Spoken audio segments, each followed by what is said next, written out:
Welcome to our program on Kardec Radio.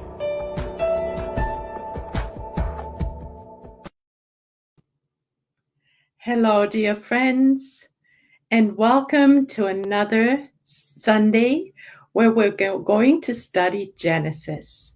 We're focusing on the miracles. It's the second part of Genesis, and today we will be actually starting with the so-called miracle cases from the Bible, from the Gospel. We will be focusing on chapter 15 in Genesis by Allan Kardec, and the chapter is entitled Second Sight.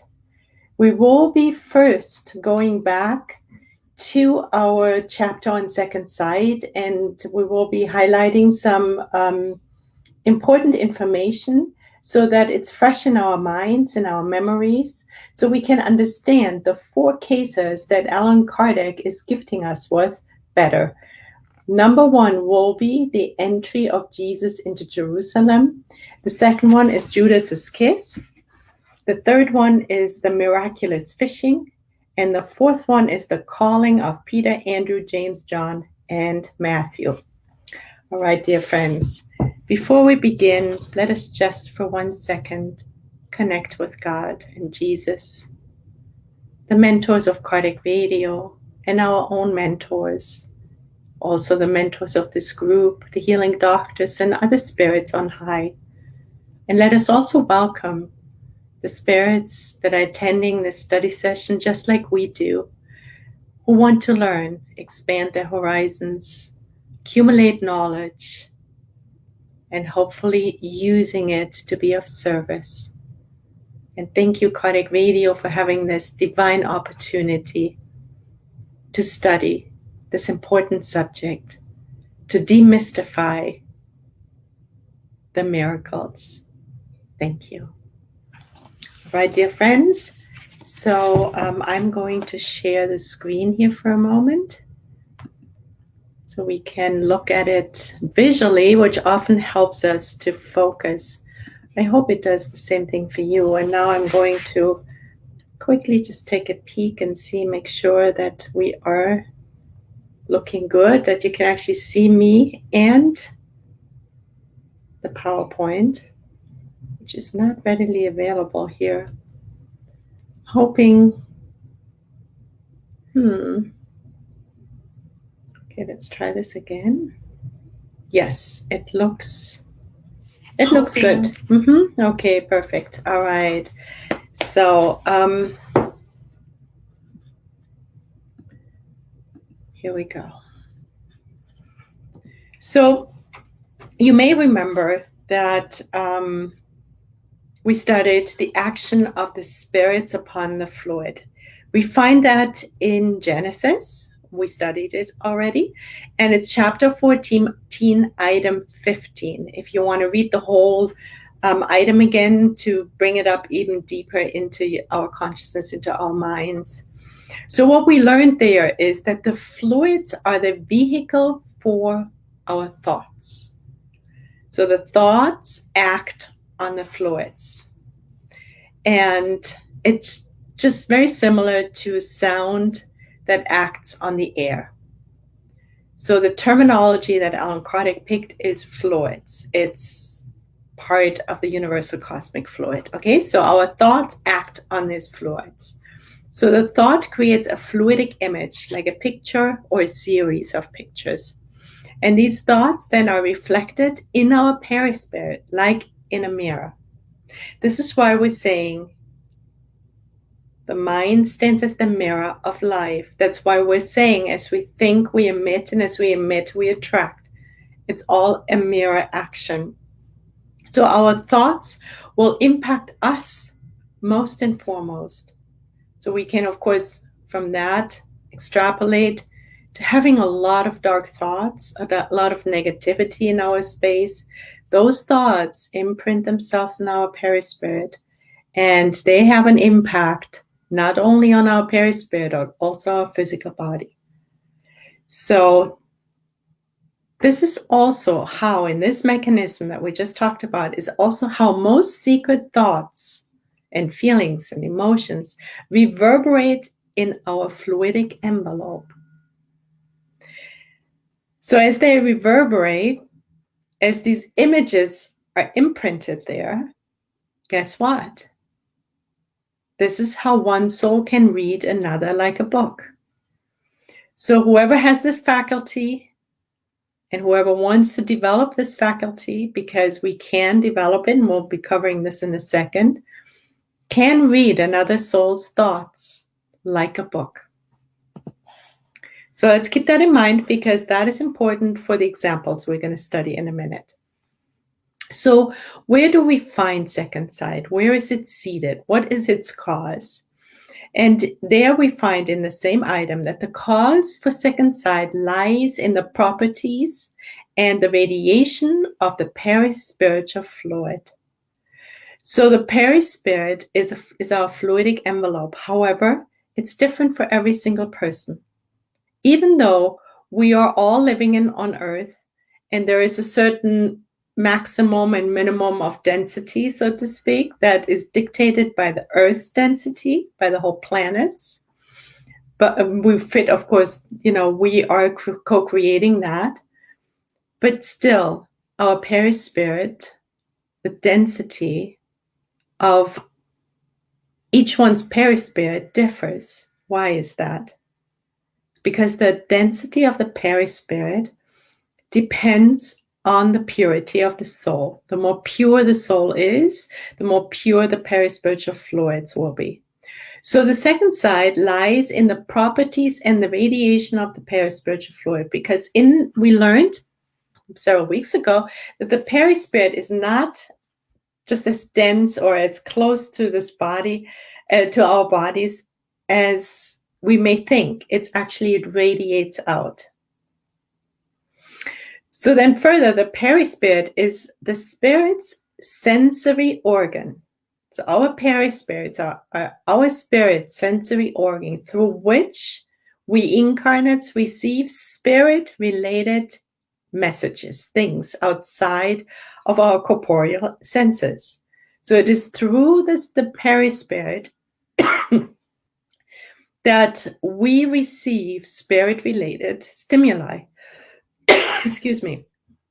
Because our perispirit is our spirit sensory organ. All right. So this is all really important that we have that in our minds. So what does the faculty of second sight then depend on? We know what the cause is, but where it's seated. But what does the faculty depend on? Why do some people have it, others don't? Show it at least, or not in tune with it.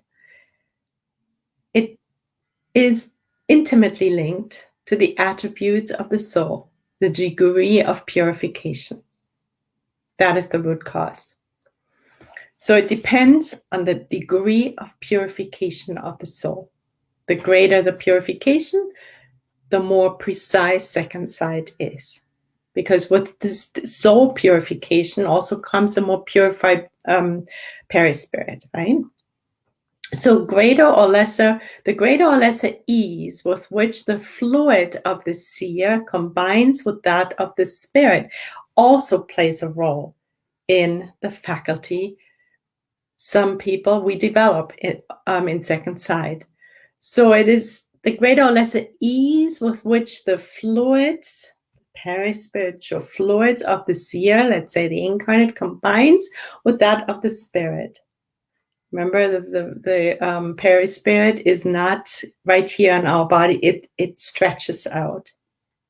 So we find that, and there's a whole chapter dedicated to that. In chapter 6 in the Medium's book, item 26, will be a very recommended companion study. Furthermore, this faculty of second sight can be developed.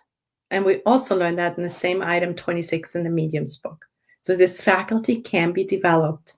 If we don't have it right now and we would like to get it and develop it and work on it, then we can do that. Only pure spirits possess the second sight in all of its power, namely Jesus. Right? So he's our model, our guide and model in that as well. The less evolved spirits, denser perispirits, operate like a fog. They weaken the faculties of second sight. So the denser our perispiritual fluids are, the less we can actually see. It's like a fog that descends upon the pictures. We can't penetrate it. So then when we go to the Spirits book, question 455, whose answer, by the way, is several pages long. So another amazing study to add to second sight. So which is so fascinating, right? So we're studying Genesis, and Alan Kardec covers second sight in Genesis. He covers it in the Medium's book, and he dedicates several pages to it, even in the Spirits book. And it's question 455. So there's no excuse for us not to understand it, right? So here we learn that second sight ranges from confused sensations to clear perception. Right now, we learned just a second ago, right, that it actually depends on the purity of the perispirit, right? The last two items. And now he confirms it that second sight ranges from confused sensations to clear perception. The clearer the perception, that is intimately linked then to a very pure soul, to very pure perispiritual fluid. It may give individuals, so this developed second sight may give individuals tact, astuteness, sureness in their action. And it may manifest as an ability to evaluate another person's moral standing upon first contact. So it might be that, let me just check and see whether anyone has any question. So it might be that we're just more in tune people as a result. Maybe we don't per se can read all the thoughts because there's many gradations of perfection of the second sight, but we may meet someone and we just get a hit, right? So this is really very interesting to hear. So it might give us more tact, more astuteness, more sureness in our action. We may be able to read other people better, their moral standing. And then the more we develop it, the purer our soul is, the more pure our perispiritual fluids will be. Then we also develop presentiments. That's a more developed state. Okay, let me just quickly, I can't resist. I see you guys here. So I want to say hi, Lenora. Thank you for joining, dear friend. Thank you. Flavia, thank you so much for joining. There's Estralbin. Thank you, friend, for being here. And Corinne Rios, also, thank you so much. Please feel welcome. Mark, thank you for joining, dear friend. And Teresa Castro, thank you also for joining. Big hug. Ingrid, thank you for joining. And Lisa Tellis, thank you, Lisa. Please feel hugged, a virtual hug. So, so second sight, right? Question 455. All right, so presentiments is a sign of having a more developed second sight. So SS stands for second sight. So second sight also requires an emancipation of the soul, and it happens during a waking state. There is somnambulism, which also is linked to spirit side, to psychic side, but that's when the spirit is more numbed, is that when the incarnate is more asleep, right? It's not as present. But the second side, and we're focusing on that, requires a certain emancipation of the soul from the physical body, but it happens during the waking state, and that's what determines second sight. So it's not somnambulism, must not be confused, because that's not during the waking state. So second sight gives the faculty of seeing, hearing, feeling beyond limits of the normal state. So I can see my computer in front of me. That is the so-called normal state. That's seeing with my eyes, right? But this faculty of seeing, hearing, and feeling is beyond these eyes. It's not really focused on the physical eyes or the physical nose or ears, right? So at the moment of the phenomena of second sight, The physical state of the incarnate is considerably more modified.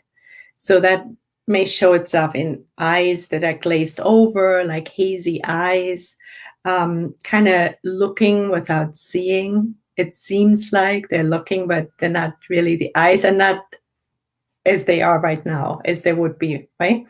So then the whole physiognomy reflects a type of exaltation. So this is also interesting, right? So it's the whole physiognomy is changed as well, and in the direction of exaltation. And the physical eyes are not involved, right? So spirit side, second side is not localized in the body. I also read, I think it was in the answer of this question, that for some people, they see more in their minds. Others see more in their heart areas, and others see more in the abdominal regions. It depends where the entryways, where our focus lies. So forgetfulness follows this temporary lucidity. And so those of you who are mediums may know how that feels. You know, you give a message, or a message cannot you give, but the message comes through us. And then afterwards, you know, we have to often rely on others reporting back, or we're recording the message, that we actually remember it, right? So that's also always proof that it's not coming from us. So also forgetfulness follows this temporary lucidity of seeing. So let's get it out of the sharing mode. Here we are. All right. So let me put comments up so I can follow you along. So I'm guessing there are no questions. It's I'm assuming it's all clear but please feel free to post any questions or comments that you might have. So let us swing over now to Genesis, right?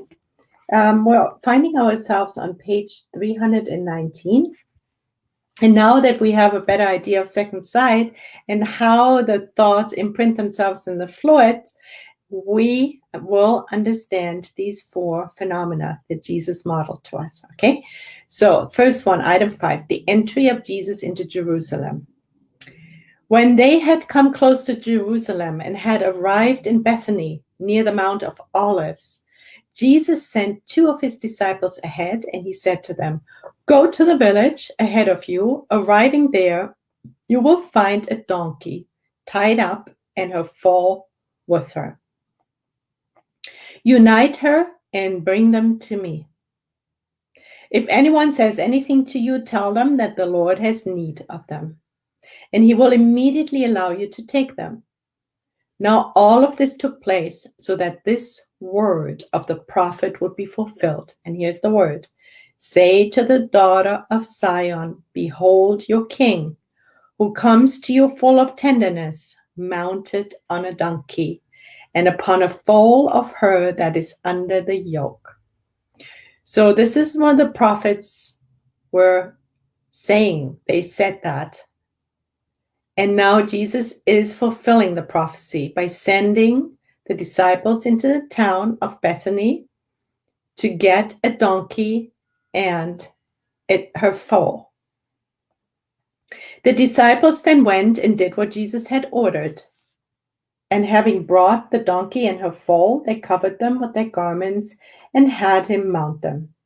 The first part is in Zacchaeus, verse 9, and the second part we find in Matthew, verse 21, 1-7. So let's take a mental note, right? So Jesus is asking to fulfill a prophecy. He's sending the disciples into town to get him a donkey and the foal.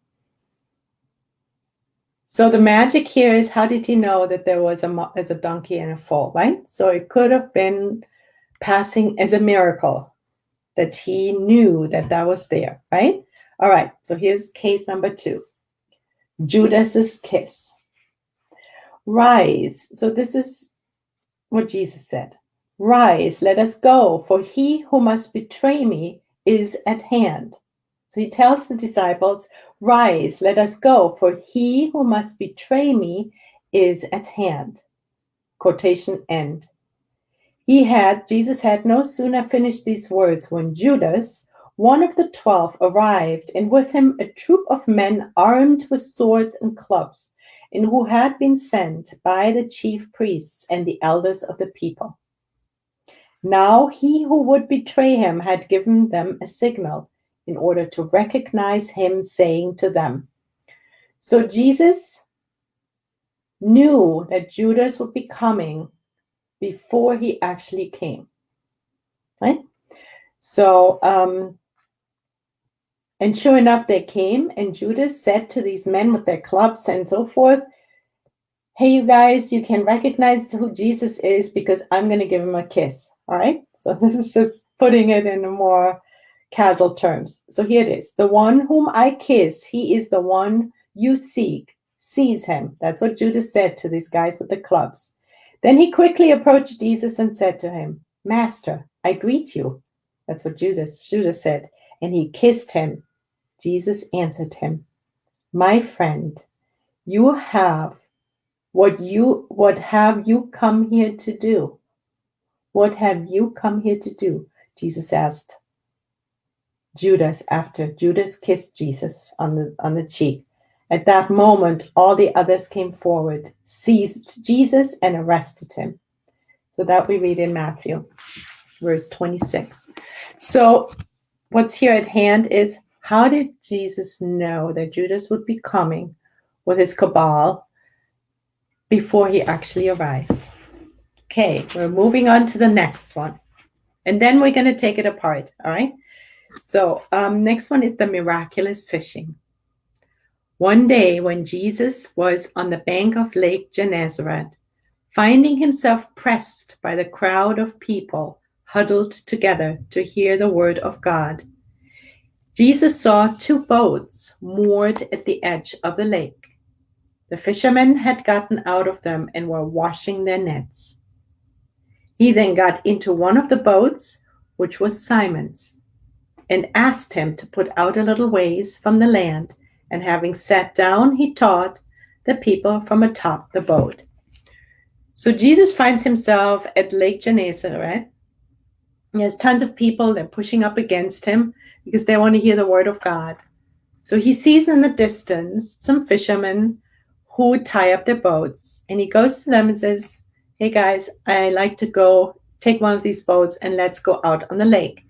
And then on the lake, he gives a talk to the people on the land and around him. All right? When he had finished speaking from this boat, he said to Simon, go out into deeper water and cast your nets in order to fish. Simon answered, Master, we have worked all night without catching anything. But because you say so, I will cast the net. So Jesus gives this talk to the masses, but from the lake, right, from the boat. And then he says to Simon, hey, take the boat out further and cast your nets to catch fish. But Simon says to him, we fished all night. There aren't any fish, all right? So having cast the net, they caught such a large quantity of fish that the net tore. They waved to their companions in the other boat to come and help them. They came and filled up their boats so much that they nearly began to sink. Can we imagine that? So much fish. Oh my gosh. All right. So Jesus gives this talk, and then he knew somehow that there were fish much further out, right? A miracle. How did he know that? So we find that in Luke. And here's our last case. Example. The calling of Peter, Andrew, James, John, and Matthew. All right. Now, Jesus was walking along the shore of the Sea of Galilee and saw 2 brothers, Simon, called Peter, and Andrew, his brother, who were casting their nets into the sea, for they were fishermen. And Jesus said to them, follow me, and I will make you fishers of men. They immediately left their nets and followed him. Continuing on from there, Jesus saw 2 more brothers, James, son of Zebedee, and John, his brother, who were in a boat with Zebedee, their father, mending their nets. And he called to them. They immediately left their nets, and father and son followed Jesus. Upon leaving there, Jesus saw a man who was called Matthew, seated in the tax collector's office. And he said to him, "Follow me." And he immediately rose and followed him. So we find that in Matthew. All right. Now let's see how Alan Kardec helps us to understand that. And we then, with the help of what we just went over. So first case was the entry of Jesus into Jerusalem, and he's asking for the donkey and the fall. The second one was Judas's kiss. He knew that Judas would be coming before Judas came.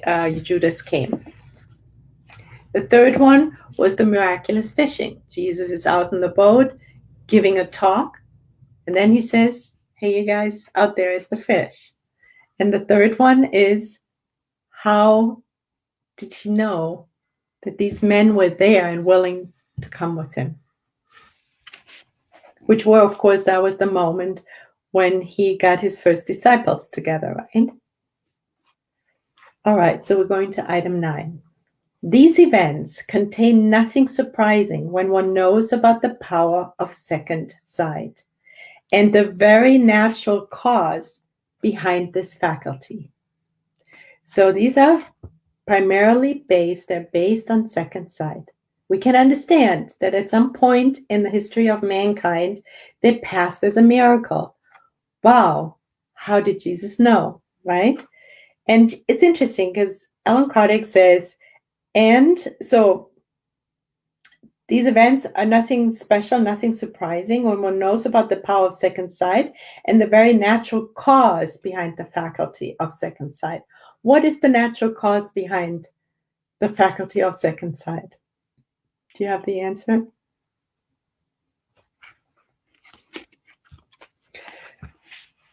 The soul, and with that, the perispirit. Because thoughts get imprinted in the spirit, in the fluids, and into the perispirit, right? And the faculty of second sight is more developed the purer the soul is. And with the purity of the soul, the perispiritual fluid becomes more pure. Okay? So that's the cause, is the soul and the degree of purity and its perispirit, and the effect is second sight. That's the phenomena. Okay. All right. Jesus possessed the second sight to a high degree, and one could say that it was his normal state, to which a large number of acts during his life attest, and which today have been explained by magnetic phenomena and spiritism. We're so grateful to Spiritism and Alan Kardec to explain this to us. I mean, it's really a gift. I was thinking about it on my walk this afternoon. It's like, what a gift to have all these things just clear, crystal clear. There's no more, how can that happen and what would it be, and confusion, and the mind likes clarity, right? So Jesus possessed this faculty of second sight, of course, to the highest degree. Why? Because he was a very elevated soul. So at that point, for him, this state of second sight, this lucidity, this capacity to see others to the deepest core, was something that was his normal state, his natural state. And now we are gifted with the explanation of this magnetic phenomena, which is the imprint of thoughts in the fluids and the capacity of all of us, because all of us could work on developing this capacity more. And Spiritism explaining it, the total mechanism behind it. So it falls under the natural law. The fishing incident, remember, he was giving a talk and then they got all the fish, regarded as miraculous, may also be explained by second sight.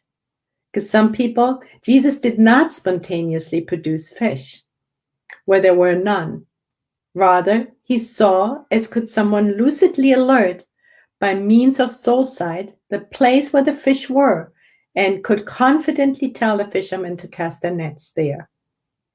So it's not only that we can read each other, but we can also see things where they are, whether they're happening. And again, we also mentioned presentiments of events that will be happening. Those are a little bit more elevated in the sense that the soul needs to be more pure, right? So even the fishing incident was not, according to Allan Kardec, that he created these fish. No, he saw, wow, they're out there. Be nice if we had it to that degree, right?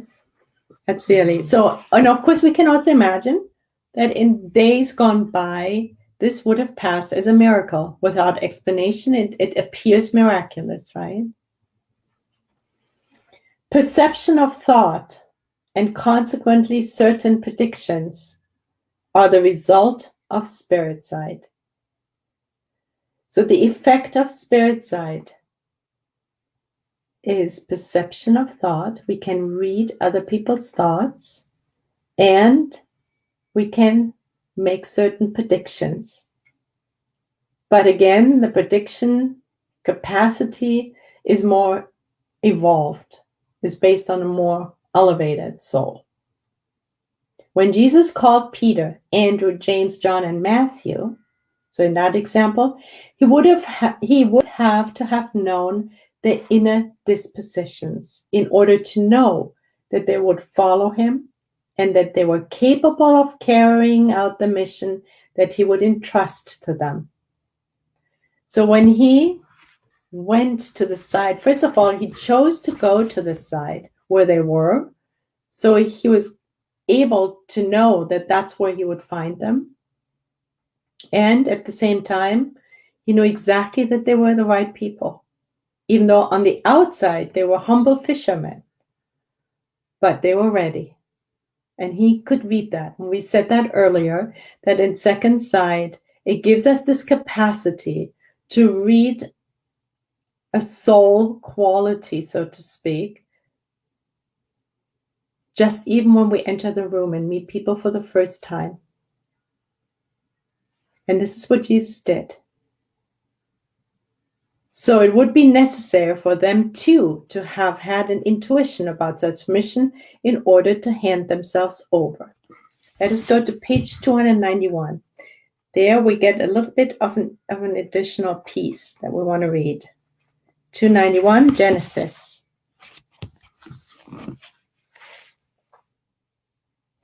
So this is regarding the sentence. It would be necessary for these men to as well to have had an intuition about such mission in order to hand themselves over to him. So in their thoughts, in their energy field, they were open. They were ready. They had this intuition. So they carried that openness, these thought forms already. So now let's go to page 291. So a person cannot see what is not yet in the thought. What it does see is the habitual preoccupation of the individual, his or her desires, plans, and good or evil intentions. This is at the bottom of page 291. It's part of item 15. So if you guys want to read that item one more time, there is the explanation. So the seer can only see what's already living in that being, the thoughts, the habitual preoccupations, the desires, plans, good or evil intentions. But if it's not living there, it cannot see what is not yet in the thought. So this is really curious, right? So that's why Allan Kardec says, yes, Jesus had the second sight developed to perfection, of course. The most perfect human being to walk on planet Earth would have that capacity most highly developed. But there was another side, and that was the side that the then disciples had already the openness, had already those thoughts, these presentiments. They had already that intuition. It was already living in them, and that's why Jesus was able to read it.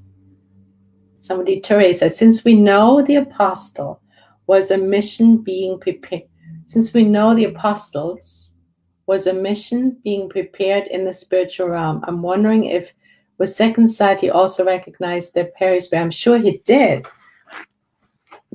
I mean, I can't say for sure, Teresa, but understanding the capacities of Jesus, and we will go further into this in the next weeks to come, I would think he would recognize their perispirit, because, it's like spirit to spirit, more so than the physical form, which is just the temporary aspect.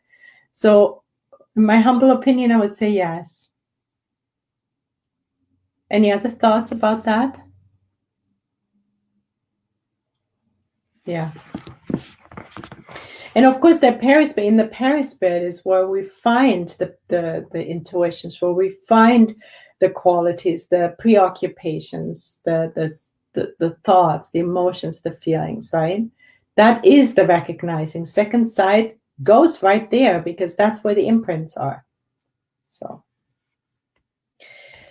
all right. The same occurred on the day of the Last Supper. So the day of the Last Supper, when Jesus said to his disciples, "Rise, let's go, for he who must betray me is at hand," right? That example, which is the Judas's kiss example.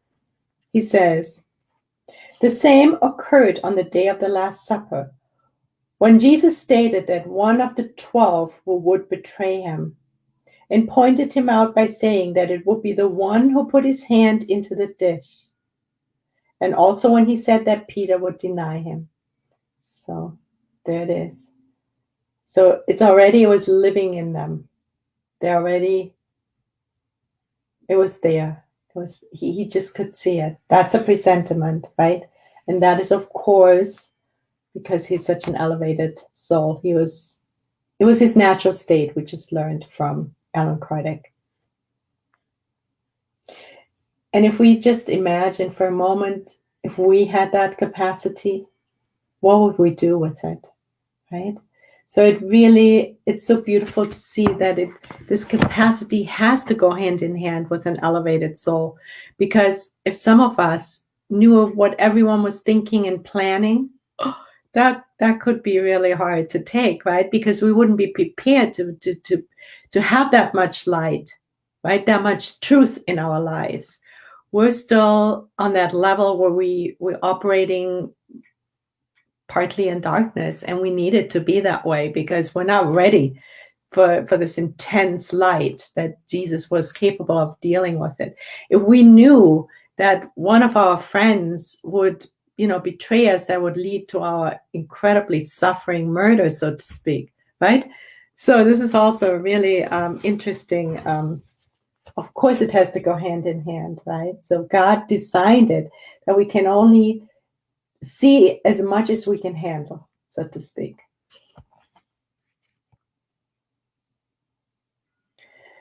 In many passages in the gospel, it says, and this is the quote, "But Jesus, knowing their thoughts, said to them," right, to the disciples. We remember that. We read that in the gospel often, that he read their thoughts. We also see that in Bonava, and we see it in Good News, and in Jesus in the Home. Yeah, you're right, Nora.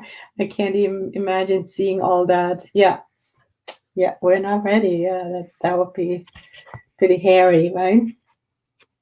So, but Jesus, knowing their thoughts, said to them, "Now how could he know their thought if it were not by means of the fluidic radiation of those thoughts, and at the same time by means of the spirit side that enabled him to read individuals' innermost dispositions?" So what is Alan Kardec saying here? How could Jesus read their thoughts if it wasn't by means of the fluidic radiation of those thoughts? We said earlier, every thought gets imprinted in the fluids. The fluids are the carriers of thoughts, both of us incarnates as well as discarnates. As much as noise. Now, how do you say? It's on air. So the speaking goes into the air, music goes into the air and carries it, but thoughts get imprinted in the fluid. But they also show up in our perispirit. And that goes back to Teresa, your question, that of course you would recognize that in their perispirit, right? That they would be ready, that they were the chosen ones, right? So now how could he know their thought if it were not by means of the fluidic radiation of those thoughts? They were all imprinted, right? And at the same time by means of the spirit side, because now he had not only, I mean, if I look at someone, of course, the other side, the other person has all these thoughts and emotions imprinted in their perispirit, but it also takes second sight to read them, right? So it's these two aspects that are needed for someone like Jesus to read others' thoughts or to have presentiments. Thus, quite often when we believe that a thought is deeply hidden in the folds of our soul, we do not suspect that we carry within us a mirror that reflects it, a revelator in its own fluidic radiation, impregnated by it. So that's something we need to keep in mind. And that's why the study of thought and life by Emmanuel is so important. Because there in 30 chapters, he explains in greatest details of the impact that our thoughts have. And that's why he starts off the whole book with the sentence that the mind stands as the mirror of life. We are super duper co-creators with our thoughts and our emotions. And then, of course, when we think, oh yeah, this is, in thought I'm free. Yes, we're free, but they can be read. And if they're not being read by our close friends that are nearby, they can also be read afar. And not only by other incarnates, but also by spirits. And that's also then how we form attachments. So we may stay home during these times and not speak to anyone, but have a million, a billion, a gazillion thoughts every minute. And there's so many spirits that pay attention, and boom, boom, boom, we form these attachments, right? Because we're not realizing that we're walking mirrors.